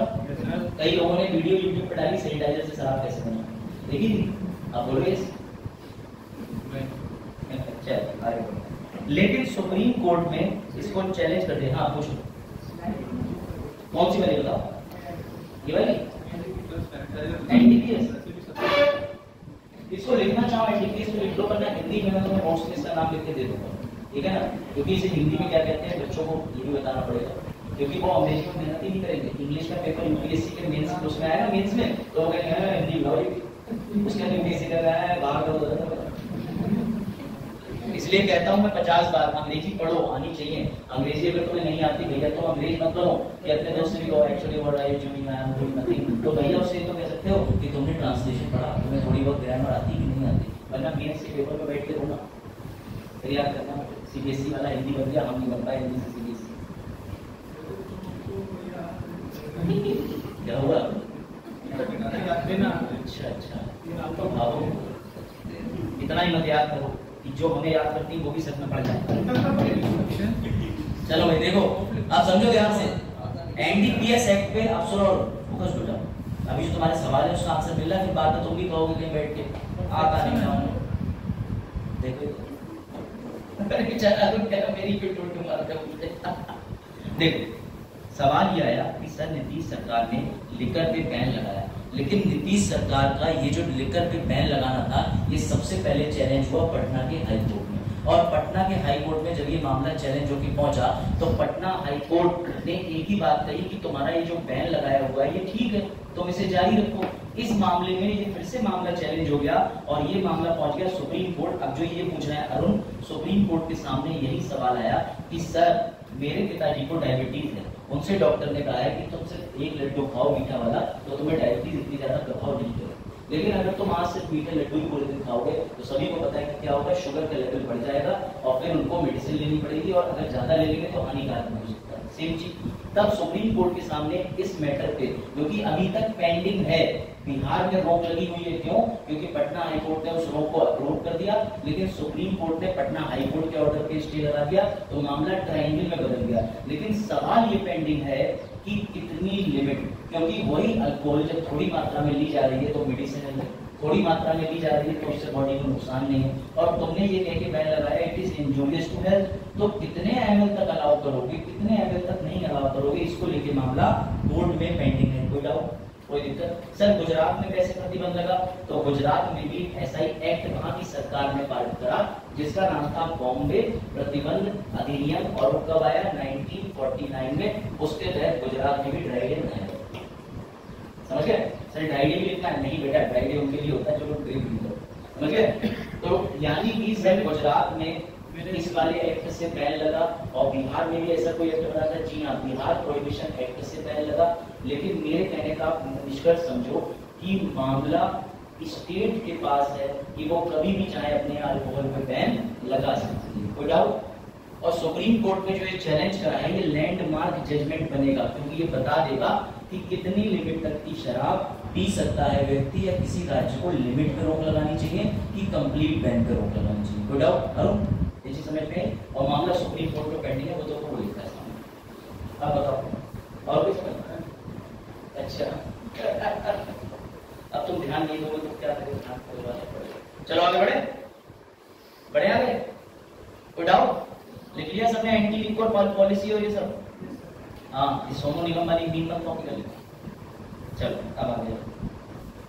मुंबई वकीलों का कहना है कि फला फला ड्रग्स मामले में गलत गिरफ्तारी के खिलाफ कार्रवाई के लिए एनडीपीएस लागू करें। तो ठीक है, एनडीपीएस एक्ट के बारे में तुम्हें बता दिया, क्योंकि ये मामला ट्रेंडिंग है, तो इस पे तुम्हें धारा 58 पूछी जाएगी। धारा 58 के तहत 6 महीने और 1000 रुपए तक की सजा का प्रावधान है। सर ये धारा 58 क्या है? ये दो ही बातें कहती है कि अगर मुझे शक भी हुआ कि चरण की जेब में कुछ पाउडर है, नाइसिल या फिर कोई सा भी पॉन्ड्स, तो मैं वो पाउडर लूंगा और चेक करूंगा, लेकिन वो नाइसिल और पॉन्ड्स नहीं निकला, तो फिर इन्हें 6 महीने और 1000 वर्ष तक का जुर्माना झेलना पड़ सकता है। समझ गए? पाउडर समझ गए? समझ गए, गुड, पूरा वो समझ रहा। चलो भैया, तुम लोगों के लिए भी है कुछ, ठीक है? जो पाउडर नहीं समझे हैं उनके लिए एक और उत्पाद है, देखो सामने, आ जाओ। आप अगली क्लास के लिए जल्दी आ गए, अभी आधा घंटा है। चलिए आ जाइए। हाँ गुड। जो लोग एनडीपीएस और नहीं समझ पाए वो ये समझ जाए कि मॉर्टिन का नशा करने के बाद आप रात भर चैन से सोते हैं और तब भी सुबह मच्छर काटे के निशान मिलते हैं। समझ रहे हो? तो इसीलिए मॉर्टिन के पास बुद्धिवर्धक कीमोजी। आर्टिकल 47 के तहत सिर्फ एक चीज यही नहीं आती, आर्टिकल 47 के तहत कोई भी वैक्सीनेशन, मातृत्व योजना, भारत स्वच्छ अभियान ये सब आता है। क्यों? क्योंकि आर्टिकल 47 में एक वर्ड और लिखा है न्यूट्रिशन, पोषक। और पोषकता कैसे मिलेगी? वैक्सीनेशन देके 3 डोज लगवा लिए। मेरे तो वैक्सीन लगवाने के बाद बाल बहुत गिरे थे, ऐसे किसी के साथ हुआ था? नहीं हुआ था किसी के साथ? नहीं। तुम लोगों ने क्या पैसे देके लगवाए वैक्सीन? क्यों चला? तुमने लगवाई थी दोनों डोज? कौन सी वाली? कोविड या फिर वो जो दूसरी है कोविशील्ड और कोवैक्सीन? कोविशील्ड। कहाँ? जहानाबाद? हम जहानाबाद लगवाने गए थे। लोग सही नहीं है जल्दी मजाक से तो समझे। तो भैया इतना क्वेश्चन मिल गया कि बात बराबर की गए थे तो देखो सामने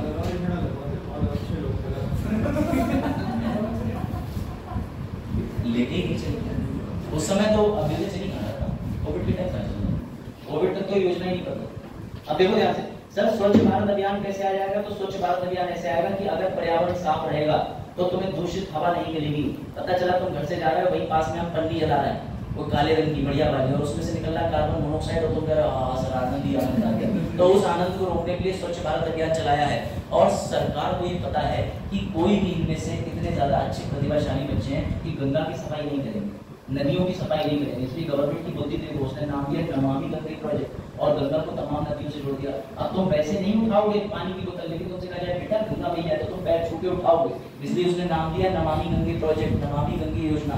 गवर्नमेंट भी अपनी बुद्धि का प्रयोग करती है कि जो चीज धर्म से जोड़ने में फायदे की मिल रही है उसे जोड़ दो। समझ में आई बात? उज्ज्वला योजना, उज्ज्वला योजना को ऐसे कनेक्ट करो कि सरकार को तुम्हारे जंगल चाहिए थे तो उसने कहते हैं कि तुम लकड़ी काटने जाओगे, इलेक्ट्रिसिटी तुम्हारे घर सिलेंडर पहुंचा दिया सब्सिडी पर, कोई दिक्कत? अगर तुम्हारे सिलेंडर है तो तुम गैस भी भरवाओगे, गैस भरवाओगे वो सरकार बांटेगी, और सरकार को तुम्हारे जंगल चाहिए, जंगलों को केंद्र सरकार अपने पास रखती है। सरकार के नहीं, जंगल भी उसे बचाने हैं। क्यों? क्योंकि जंगल भी अल्टीमेटली तुम्हें साफ वातावरण देगा, और तुम्हें पर्यावरण देंगे तो फिर भैया पशु और जीव जंतुओं को रहने का स्थान देंगे, इकोलॉजिकल बैलेंस बनेगा। वो सब तुम्हारे यहाँ एनवायरमेंट की क्लासेस बहुत बढ़िया टीचर पढ़ाते हुए। चलो बढ़े आगे देखो, सबसे लगेगी क्लास जैसे ही कॉन्स्टिट्यूशन वाली मेरे बाद ही आते हैं वो पता नहीं। चलो देखो देखो बिलाल, प्रेस कॉन्फ्रेंस हो रही है और इनसे खुद ही पूछा जा रहा है डू यू नीड स्लॉटर और नॉट, यानी क्या तुम कटना पसंद करोगे?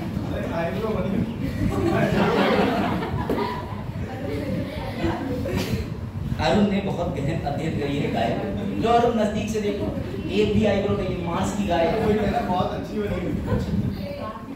चलो लो ये भी रोचक तरह से देख लो। और तुम ये पीछे देखो उधर गौरक्षा वाले ही गौ की क्रूरता कर रहे हैं। ऐसे कई जगह होता है कि गौरक्षा नाम का बोर्ड लगा लेते हैं गाड़ियों पे और उसके बाद गाय उसको काट काट के ले जाते हैं, ऐसा होता रहता है। तो मवेशी व्यापार पर नए प्रतिबंध कानून चुनौतियों से क्यों नहीं कर सकते? ये वही आर्टिकल हिंदी में है का जो ये कहता है कि मतलब धार्मिक दर्जा मिला हुआ है या आर्थिक दर्जा मिला हुआ है। तो तुम सब इंटेलिजेंट बच्चे हो, कौन सा दर्जा मिला है? Economic status. कोई डाउट? कुरैशी वाला केस बता दिया था तुम्हें पहला, हनीफ कुरैशी केस था जिसमें वो पहुंच गए थे, और कौन सा आर्टिकल लेके पहुंचे थे? सर व्यापार का 19 के 1 का जी, और बाद में बिल्कुल बिल्कुल। अब तुम्हें ना एक बेहतरीन चीज मैं बताता हूँ। अच्छा ये वाला मीम कहाँ से आ गया?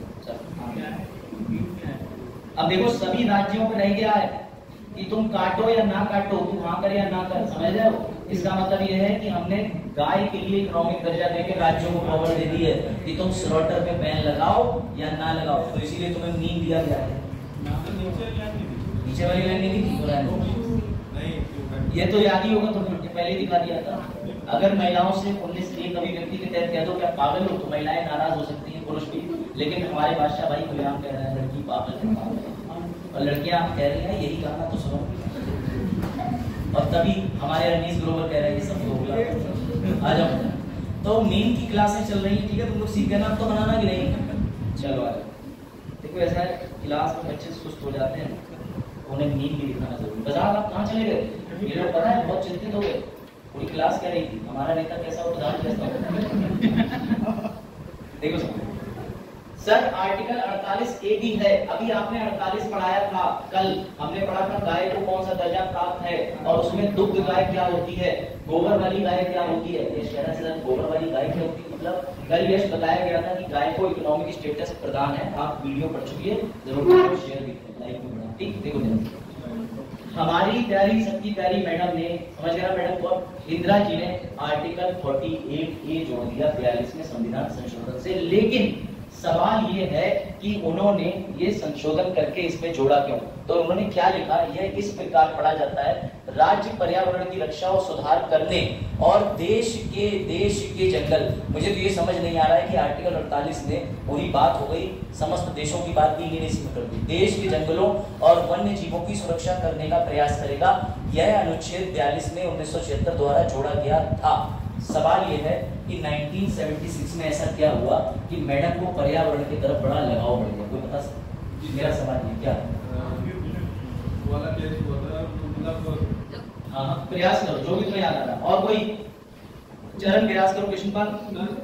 जंगल काटे जा रहे हाँ हैं। लेकिन ये आया है वेरी गुड, स्टॉकहोम कन्वेंशन 1972। तुम्हारे ईबीएस वाले सर ने पिछली बार सारे कन्वेंशन बताए थे और रटा रटा के यहाँ सारी सरकारें पहुंची थी। पहली बार ऐसा हुआ था स्टॉकहोम में कि यूएस और रशिया एक साथ आए थे, जो आज तक कभी किसी सम्मेलन में नहीं हुआ। ये बताया होगा टीचर ने। अच्छे टीचर को कहाँ याद रखते हो?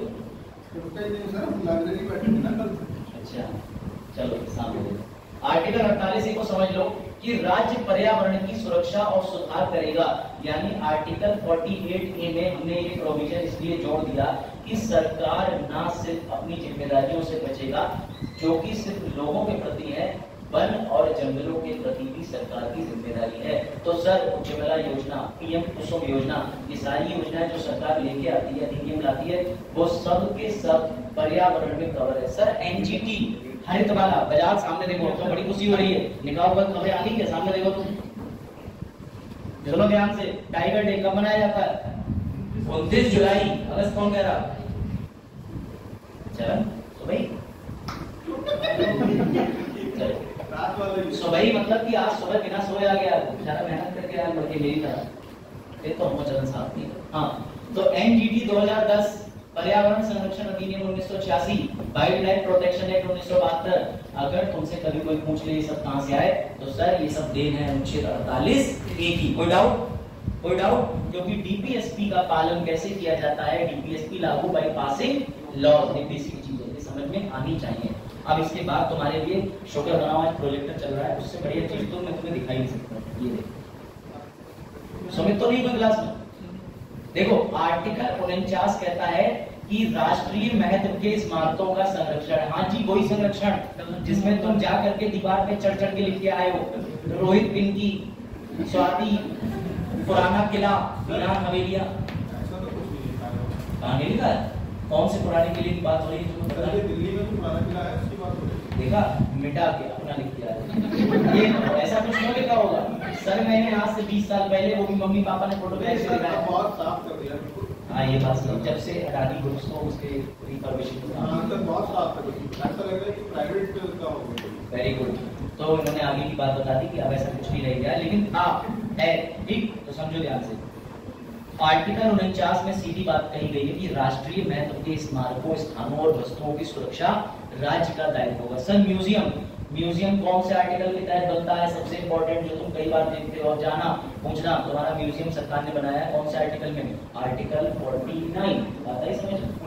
49। दूसरी चीज सर, हमने ये सुना है ना कि जो कोहिनूर हीरा है, और हमने सुना है कि पीक ऑफ थ्रोन है, जिसे कहते हैं मयूर सिंहासन, वो सिर्फ विदेश में कि हम वो वापस ला सकते हैं, उसे वापस लाने का हम प्रयास कर सकते हैं, वो भी अगर दूसरा देश हमारे साथ प्रति सहमति बनाए, वरना फिर सिविल वॉर हो जाएगा।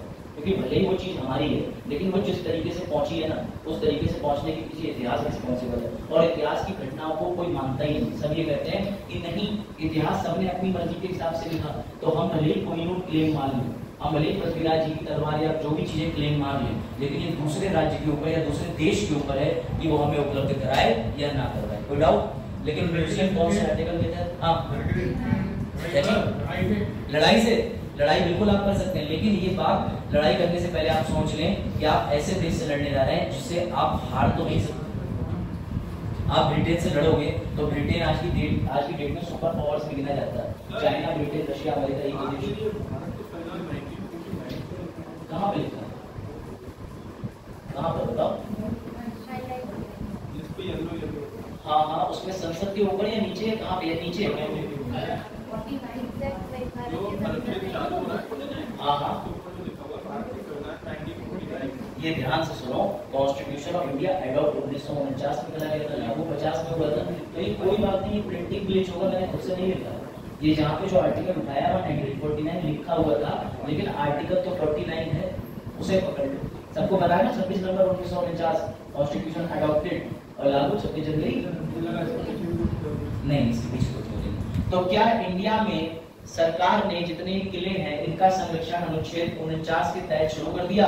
नहीं करा। क्यों? क्योंकि सरकार को डीपीएसपी लागू करने के लिए क्या बनानी पड़ती है? लॉ। भैया ये रहा लॉ का नाम, AMASR एक्ट, इसे कहते हैं पुरातत्व संरक्षण। हाँ पूछो। ऊपर है ये रहा क्या? नहीं लॉ ऊपर नहीं भैया, लॉ अरे लॉ ऐसे बस गलती करी, सुमित की जगह नाम काट कर लिखना चाहिए। चलो अब ये गलती को सुधार करें। देखो ये एक्ट भैया पुरातत्व, देख लो, ancient monument and archaeological site, तो जो भी है पुरातात्विक तुम्हारी इमारतें एवं पुरातात्विक स्थल, ठीक है, के अवशेष अधिनियम 1958। मैंने इतने खतरनाक नाम हिंदी में नहीं लिखे तो इसे बस इतना याद रख लो, AMASR एक्ट होता है और ये यूपीएससी पे एक बार पूछ चुका है फॉर योर काइंड इन्फॉर्मेशन कि ऐसा कौन सा एक्ट होता है जिसके तहत इमारतों का संरक्षण होता है। तो हम ये नहीं कह सकते कि यूपीएससी तुमसे लॉ पूछ रहा है, यूपीएससी तुमसे डीपीएसपी के तहत बना हुआ इंपॉर्टेंट लॉ पूछ रहा है। इस बार ऑल इंडिया बार काउंसिल ये सब जोड़ दिया सिलेबस में, तो सब मैं तुम्हें पढ़ाऊंगा, तब तो पता चलेगा अच्छा लॉयर्स के कपड़े, लॉयर्स के एटिकेट्स ऐसे तय होते हैं। एडवोकेट एक्ट जोड़ दिया 1961, क्यों? क्योंकि इस समय लेकर के वकीलों की और पुलिस की भी भिड़ंत देख रहे हैं ना, तो गवर्नमेंट बड़ा होशियारी से सिलेबस फ्रेम करी हुई है। बात आई आइडियल्स की चोरी वापसी, ये सब इसके तहत ही, ठीक है। तो AMASR एक्ट जो है उसको तुम याद रखना। हाँ ये नहीं देखा कि डॉक्टर डे था, पता बड़े आगे। अब आ जाओ आर्टिकल 51 पे। सर आर्टिकल 51, सर आपकी गिनती तो खराब है, आर्टिकल 50 आता है। हाँ 50 पढ़ेंगे, उससे पहले पढ़ लो तो भैया 51। और आर्टिकल 51 जो है वो ऐसा आर्टिकल है जिसके तहत तो अंतर्राष्ट्रीय संगठनों से अपने रिश्ते बचा के चलते हो। सर कैसे? यूनाइटेड नेशन ने कहा कि तुम्हारे देश के अंदर वैक्सीनेशन नहीं हो रहा, तो तुमने कहा हम करेंगे, तुम्हारी बात का पालन करेंगे। लेकिन हम उनकी बात का पालन क्यों करें? क्यों? क्योंकि आर्टिकल 51 कहता है कि अंतर्राष्ट्रीय संबंध बेहतर करने के लिए, अंतर्राष्ट्रीय शांति के लिए, राष्ट्रों के बीच न्यायपूर्ण और सम्मानजनक संबंध के लिए, संगठित लोगों के एक साथ दूसरे व्यवहार के लिए, एक दूसरे को सम्मान को बढ़ावा देना एवं अंतर्राष्ट्रीय विवादों के निपटारों के लिए भाग 4(a) के मौलिक कर्तव्यों के पालन हेतु भी अनुच्छेद 51 जिम्मेदार है। मेरी बात समझना। सर अंतर्राष्ट्रीय संगठन ने कहा कि वैक्सीनेशन करो, मानव को बचाओ, इस समय कोविड में मास्क बांटो। हमने क्यों माना?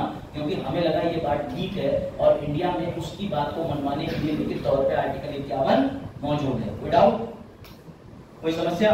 सर इसके तहत हम और क्या कर सकते हैं? तो बेटा इसके तहत तुम अंतर्राष्ट्रीय न्यायालय भी जा सकते हो, जो कि नीदरलैंड में। बात आई समझ में? अंतर्राष्ट्रीय विवाद निपटाने के लिए हम कौन से अनुच्छेद के तहत जा सकते हैं? तो अनुच्छेद ने एक विधि बनाई है, उस विधि में अंतर्राष्ट्रीय कोर्ट भी है। अंतर्राष्ट्रीय कोर्ट में जा सकते हो जब दो देशों के मध्य कोई विवाद हो जाता है। समझ में आई बात? सर हम G20 के सदस्य हैं, कोर 26 के सदस्य हैं, सार्क के सदस्य हैं, एशियान के सदस्य हैं, कोर 25 भी चल रही है, कोर 24 भी चल रही है, G19 भी था पहले, अब तो G21 हो गया, उसमें यूरोपियन यूनियन भी जुड़ गया है। तो फिर सर ये सब कैसे पॉसिबल हुआ? तो पॉसिबल हुआ आर्टिकल 51 की वजह से। कोई डाउट? सर हम कॉमनवेल्थ गेम का हिस्सा हैं, आर्टिकल 51। सर हम संयुक्त राष्ट्र का हिस्सा है, आर्टिकल 51 पावर होता है। लेकिन आर्टिकल 51 को गोल्डन पॉइंट अकेले नहीं पढ़ा जाता। जब मैंने यहाँ सबसे पहले दिन डेमो देने के बाद अपनी क्लास ली थी तो मैंने बच्चों को पढ़ाया था कि आर्टिकल 14, 51, 253 एक साथ पढ़े जाएंगे। क्लास 6 की एनसीईआरटी का पहला चैप्टर था डाइवर्सिटी। तो मैंने ये पूरे चैप्टर में जब एनसीईआरटी पढ़ाई थी, पिछली बार क्लास ज्यादा हुई, तो मैंने बताया था कि 253 के साथ ही 51 पढ़ा जाएगा। क्यों? क्योंकि आर्टिकल 253 इस बात को कहता है कि अंतर्राष्ट्रीय समझौते यानी एग्रीमेंट, ट्रीटी को कानून बनाने के लिए आर्टिकल 51 253 के साथ काम करता है।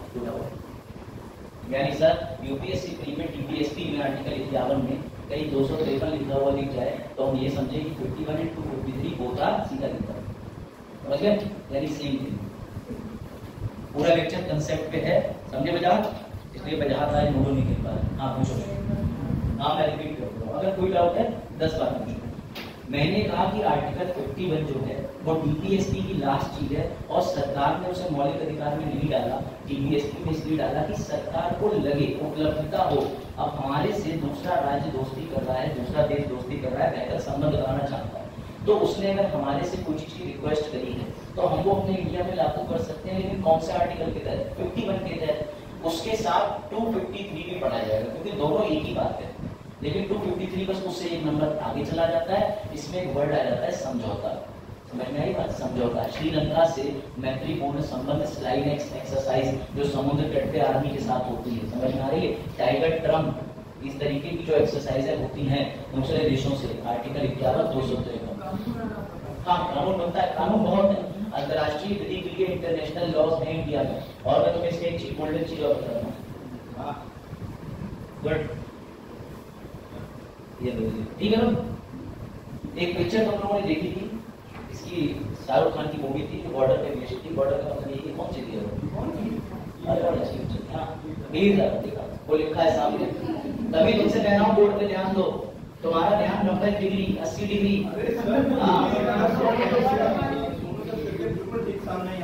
सोनू का सिर तो अब तुम्हें दिखेगा ही, बाकी तुम्हें पूरी कक्षा में सबके सिर दिख जा रहा है। तुम्हें अलग बैठाना पड़ेगा लग रहा परसों से, बच्चों सबको अलग। अब अरुण को हम अलग से सामने सीट करके इधर फेस करके बैठा लेंगे, इधर से बात करेंगे। ध्यान दो, यूपीएससी रिजल्ट चाहिए सबका, तुम लोगों का भी, समझ रहे हो? या तो रिजल्ट निकालो या फिर तो इधर करने को हो। सर वो दरवाजे से तुम गया, हमसे ज्यादा तुम देख लो, बाद में मैसेज डाल लो।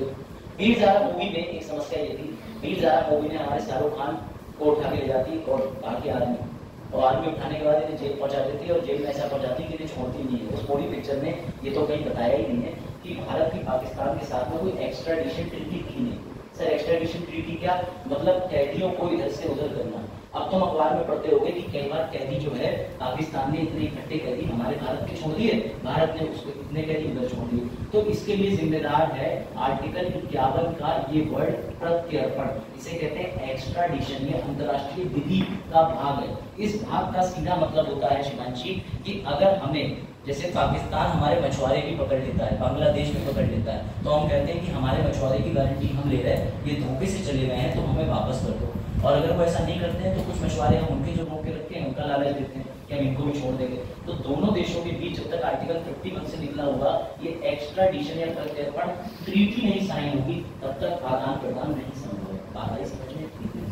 ये अंतर्राष्ट्रीय लॉ का कंसेप्ट है, मैं तुम्हें यहाँ क्लब करके समझा दिया, क्योंकि इंटरनल सिक्योरिटी या पढ़ोगे, इंटरनेशनल रिलेशन पढ़ोगे, ये वर्ड तुम्हें वहां मिलेगा।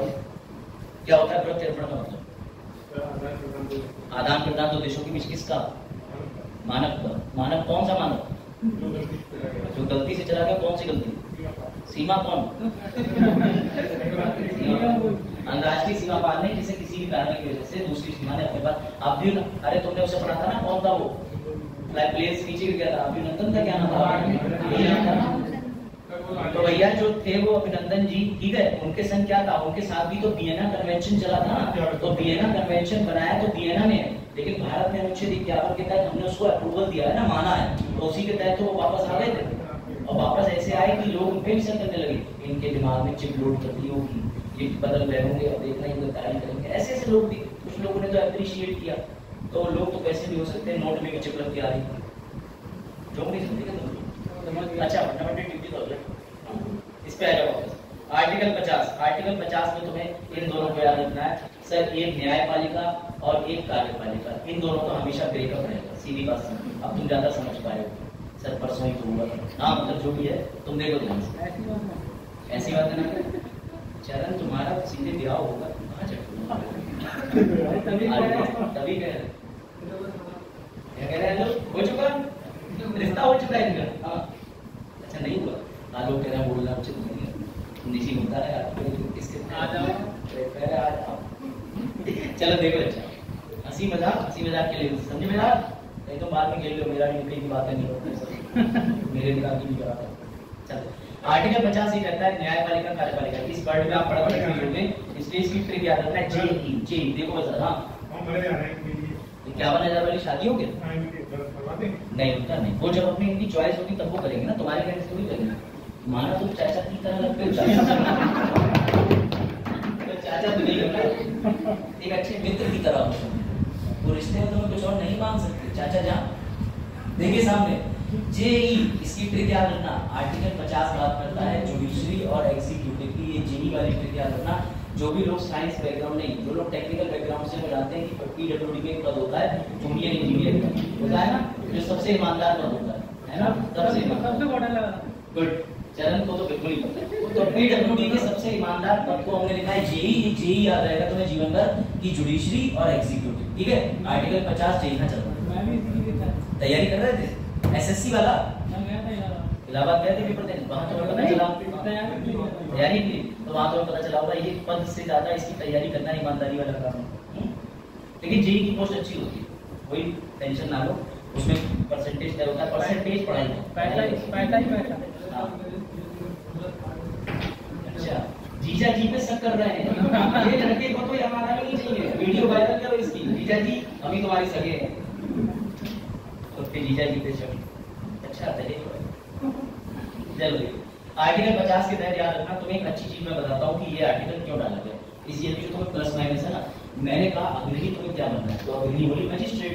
तो मुझे लगा अरे वाह आप अग्रणी एसडीएम बनेगी, और अग्रणी एसडीएम बनने के बाद अपनी बोलेरो मार्शल लेके आएगी, क्यों वाली लाइट जलाएगी, लाइट तो गवर्नमेंट में पहली चीज। फिर मैं देख रहा हूँ कि अग्रणी लिख के आई है उसके ऊपर न्यायिक मजिस्ट्रेट, और मैंने कहा अग्रणी तुम फील्ड में नहीं जाती हो? बोली सर मैं तो न्यायिक मजिस्ट्रेट हूँ, मैं कोर्ट से ही कागजों से ही फुर्सत नहीं पा पाती, इतना लंबा चिट्ठा लगा रहता है, एक केस आता है दूसरा आ जाता है, किसी की बकरी चोरी होगी तो किसी की बीवी भाग गई, मैं यही देखती रहती हूँ। पर तुमने तो कहा तुम मजिस्ट्रेट बन रही हो। बोली सर आप भी कैसी बातें कर रहे हो, पॉलिटी के टीचर हो गए। आर्टिकल 50 में यही तो कहता है, आर्टिकल 50 कहता है कि मजिस्ट्रेट शब्द से लोग कंफ्यूज हो सकते हैं, इसीलिए उसने आर्टिकल 50 के अंदर भिन्नता कर दी। तो भैया न्यायिक वाले जुडिशियल मजिस्ट्रेट लगाते हैं और मजिस्ट्रेट जो है वो एग्जीक्यूटिव लगाते हैं। इसके लिए एक किताब जिम्मेदार है सीआरपीसी।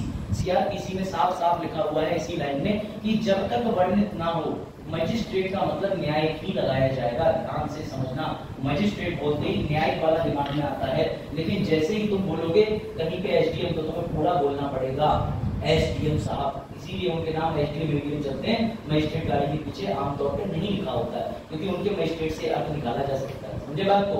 तो न्यायपालिका के मजिस्ट्रेट और कार्यपालिका के मजिस्ट्रेट के बीच की भिन्नता भी अनुच्छेद 50 बताता है, और इन दोनों का मुबारक हो डिवोर्स इंडिपेंडेंट। बजा कोई डाउट, कोई समस्या?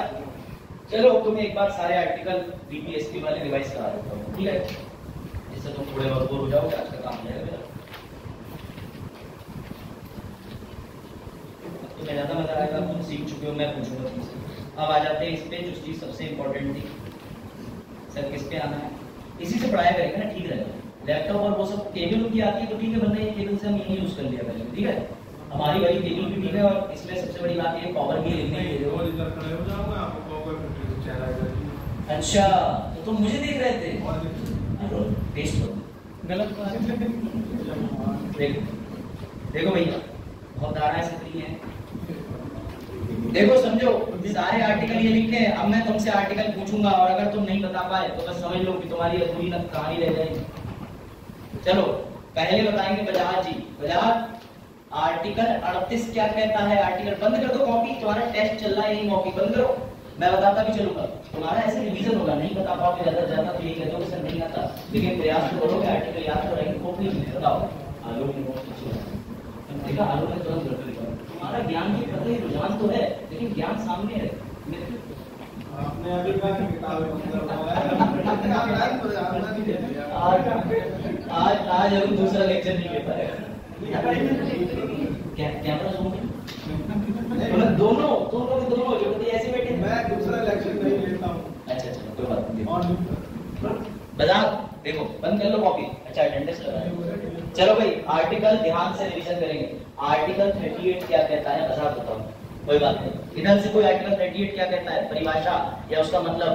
आर्टिकल 38 क्या कहता है? 38 किसकी बात करता है, किसकी बात करता है?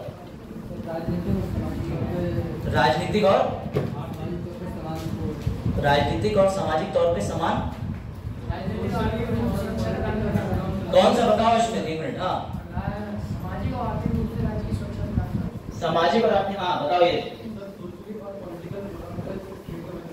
इसका सीधा मतलब है, इन्होंने ठीक बताया कि आर्टिकल 38 आपको ये बोलना है सर लाभकारी राज्य की बात करता है, वेलफेयर स्टेट की। सुनो ध्यान से। आर्टिकल 37 किसकी बात करता है? शिवानी पांडे सोती हुई। हाँ अच्छा नहीं सो रहा है, पकड़ क्यों रहे हो? मैं सो नहीं रहा है, घर पे पापा कह रहे सो रही हो। उनकी कॉपी देखिए, उन्हें कॉपी बंद करने की जरूरत ही नहीं है शिवानी जी को, कॉपी पूरी खाली है हमारी तरह। अच्छा ठीक है बंद कर लो। तैयारी मैंने कंपनी का प्लेट है। अब देखो तुम लोग जब हाँ क्या मोबाइल नहीं खोलो, बंद करो, बोले किताब बना मेरी मोबाइल खोल लो। चलो दिमाग तो तुम्हारा क्रिएटिव है, लेकिन मैं टाइम नहीं देख पा रहा हूँ, कब आ रहा होगा। चल देखो आर्टिकल 38 किसकी बात करता है सर? वेलफेयर स्टेट की। आर्टिकल 39 किसकी बात करता है? 39 सर आर्टिकल 39 किसकी बात करता है? 39 बताओ, मुझसे प्रयास करो। महिलाओं और पुरुष की आजीविका के बारे में। आर्टिकल 38 के अंदर रेड डालने का अधिकार था या नहीं था? आर्टिकल 38 के 2 में, वेरी गुड, आर्टिकल 38 का 2 कौन से संविधान संशोधन से जोड़ा गया? प्रयास करो, बंद कर लो मौके। आर्टिकल 38 का 2 कौन से संशोधन से किस सरकार ने जोड़ा? सर मोरारजी सरकार ने जोड़ा था, 1978 44वां संविधान संशोधन। आर्टिकल 39 का कैपिटल ए क्या कहता है? निशुल्क कानूनी सलाह। इसको ए जो बना है, ए से अंग्रेजी में कहते हैं एआईडी, एड, एड माने सहायता, तो ट्रिक याद रख सकते हो, एआईडी एड, एड माने सहायता। आर्टिकल 41 किसकी बात करता है? आर्टिकल 41 आज ही तुम्हें पढ़ाया है, शिक्षा की, कार्य की, पब्लिक असिस्टेंस की बात करता है। आर्टिकल 42 किसकी बात करता है? 42 सर मैटरनिटी रिलीफ की, मातृत्व वाली छुट्टी की। क्या हुआ? एकदम गलत चुप हो गए, दिक्कत मतलब पानी पी लो, भाजी कर लो, दर्द हो रहा है, ऐसा क्या हो गया? आज छोटे भाई गले से मार दिया, तू गले से ऐसा होता। एक वीडियो थी उसमें लिखा हुआ था कि अदर सिबलिंग, माई सिबलिंग, मतलब उसमें लिखा हुआ था कि अदर सिबलिंग का मतलब और भाई बहन, तो उसमें जो बहन थी वो अपने भाई बहन से आशीर्वाद दे रही थी, फिर आया माई सिबलिंग और उसमें उसने चॉक स्लैप मार दिया अपनी बहन। तो तुम समझे नहीं, तो मैं भेज दूंगा ग्रुप में, ये बहुत इंपॉर्टेंट है समझ, जीवन को एथिक्स। देखो आर्टिकल 42 ऐसे पढ़ा जाता है, समझो सर। आर्टिकल 38 किसकी बात करता है? Article 38 welfare state. 39 महिला पुरुषों से समानता। 39 एक कानूनी विधिक सहायता। 41 किसकी बात करता है? 41 बताओ, बोल गए फिर से। शिक्षा, शिक्षा वर्क असिस्टेंट। 42 छुट्टी, कौन सी छुट्टी? मैटरनिटी। 43 sir labour wages. 43 एक किसकी बात करता है? तो सर 43 एक फैक्ट्री कॉटेज इंडस्ट्री की बात करता है। 47 किसकी बात करता है? अभी पढ़ा है न्यूट्रिशन। 40 किसकी बात करता है? 40 बोल गए फिर से, हाँ। और 43 अभी फिर से होता है लेबर वेजेस और यही सब। 43 भी किसकी बात करता है? कोऑपरेटिव सोसाइटीज की। 46 किसकी बात करता है? 46 ये भी पढ़ाया, आज ही पढ़ाया। 46 चंपा का दोहराई राजा अनुसूचित जाति जिसको पत्राचार में परिवर्तित, बिल्कुल सही। आर्टिकल 47 किसकी बात करता है? लिकर बैन वगैरह की, न्यूट्रिशन की, इंटॉक्सिकेशन की। आर्टिकल 48 किसकी बात करता है? 48 पर्यावरण की, लेकिन आर्टिकल 48 पर्यावरण की बात करता है, ये बताता है कृषि और आधुनिक कृषि यानी कि मॉडर्न। ये बताता है जी हाँ, 48 से आगे है। देखो आर्टिकल 44 साहबानो यूसीसी। आर्टिकल 45 शिक्षा का अधिकार 10 साल वाला। आर्टिकल 48 अभी तुम्हें दोबारा बता रहा हूँ, कृषि एवं मॉडर्न टेक्निक साइंटिफिक कृषि, जिसके अंदर मिर्च दूध देने वाली प्रजाति। आर्टिकल 48 ए पर्यावरण। आर्टिकल 49 क्या था? 49 सर मॉन्यूमेंट का संरक्षण। आर्टिकल 50 जुडिशरी और एग्जीक्यूटिव जेल वाला। आर्टिकल 51 क्या बताया था? अंतरराष्ट्रीय संबंधों का क्या लागू करने वाला। ऐसे ही तुम्हें ये सारे आर्टिकल अगर याद है, अब तुम समझो ये तीनों जो क्लासिफिकेशन वर्गीकरण है तुम कभी नहीं भूलोगे। कैसे? सिर्फ दिमाग में रखना सोशलिस्ट क्या होता है? समाजवादी, मतलब जिनका उद्देश्य है समाज में सामाजिक और आर्थिक लक्ष्यों की प्राप्ति। सीधी बात, सोशलिस्ट समाज के लिए, समझे? अब समझो आर्टिकल 38 किसकी बात करता है? कल्याणकारी राज्य, वो भी समाज को डेडिकेटेड है, तो इसे हम अलग श्रेणियों में ना लिख के कौन सी वाली श्रेणी में रखना है? मानसिक।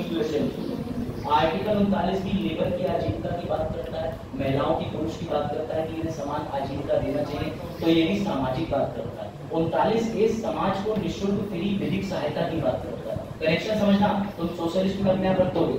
सर 41 किसकी बात करता है? शिक्षा। शिक्षा किसे दोगे? समाज को। सर 42 महिलाओं की बात करता है सरकारी छुट्टी की, जब वो प्रेग्नेंट हो, प्राइवेट छुट्टी की, तो इससे समाज के अंदर महिलाओं की भागीदारी बढ़ेगी नौकरी में।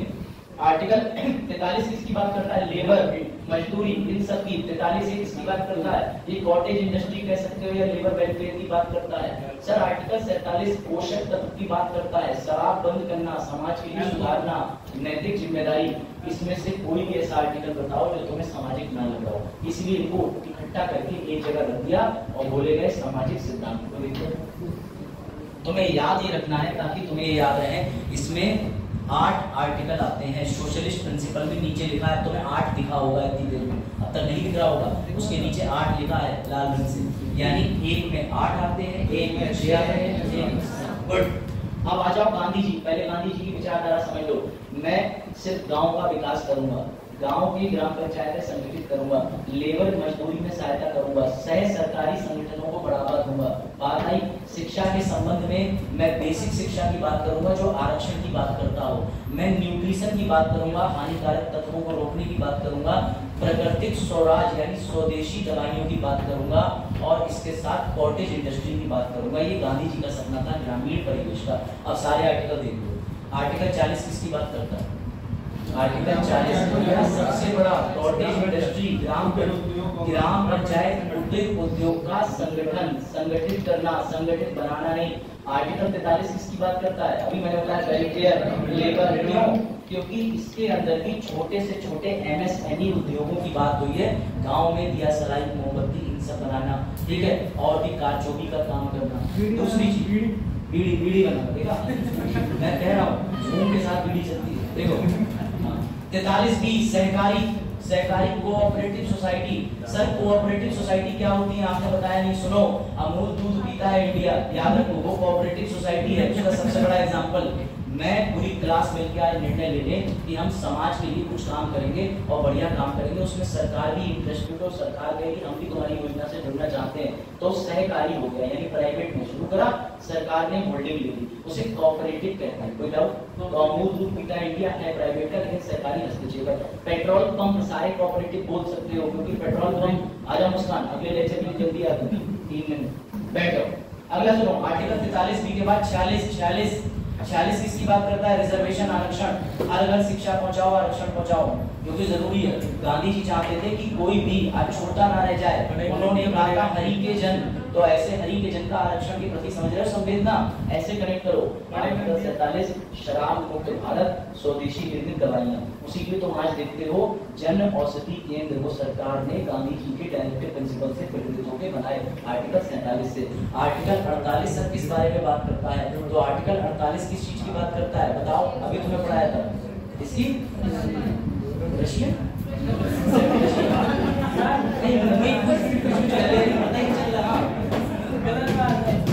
ऐसा देखो, इंडिया का निवासी इंडियन, चाइना का चाइनीज, तो रशिया का रशियन वाला तो महान। अब कोई नहीं सो रहा, अब कोई नहीं सो रहा, अब सब जाग रहे हैं। अच्छा, आर्टिकल 48 क्या था अरुण बताएंगे? हाँ देखिए आर्टिकल 48 से 48 वन्य जीव का वो 48A है, और 48 वाला किसकी बात करता है? तुमको कृषि और आधुनिक कृषि वाली चीजों की बात करता है आर्टिकल 48। इसके अंदर आया था गाय वाला भी अपने मामला समझाया था। उसके बाद आ जाओ लिबरल। अब लिबरल सुन लो, लिबरल मतलब समाज में सब समान हो, ये भी मेरे भाई, ये भी मेरी बहनें, सब तरक्की करें, ये सब समाज के प्रति लिबरल उदारवादी सोच, यानी समाज में सबका साथ सबका विकास। आर्टिकल 44 यूसीसी, सबका साथ सबका विकास। कोई डाउट?